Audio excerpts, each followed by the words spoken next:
வானத்தில் பிறக்க வேண்டிய விடிவெள்ளி ஞாலத்தில் பிறந்தது. விண்ணை நோக்கி சீரிப்பாயும் இந்த ஏவுகணை இளைஞர்கள் எண்ணத்தை சீரிப்பாயச் செய்கின்றது. இவர் நம் தந்தை. ஆம், நம் தாயாகிய தாய் திருநாட்டை பாதுகாக்கும் ஒவ்வொருவரும் நம் தந்தைதான். தொழில்நுட்ப வளர்ச்சி, வானியல் ஆராய்ச்சி சாதனை, தேச பாதுகாப்பு, இயற்கை வளங்களின் பாதுகாப்பு, மத நல்லிணக்கம், கற்றுக் கொடுக்கும் மேலான சிந்தனை, இவை அனைத்தும் ஒரு மனிதராக பிறந்தது. இந்தியாவை யாராலும் எளிதாக தோற்கடித்து விட முடியும் என்று நினைத்த அனைவரையும் பின்வாங்கச் செய்தது இவரின் கனவு. தமிழரின் பெருமையை உலகறிய செய்ததில் இவருடைய பங்கு அளப்பரியது.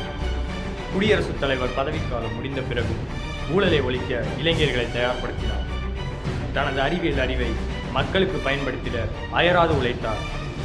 விவேகானந்தருக்கு பிறகு இளைஞர்களின் மனதில் எழுச்சியையும் தன்னம்பிக்கையையும் ஏற்படுத்தியவர் இவர் மட்டுமே.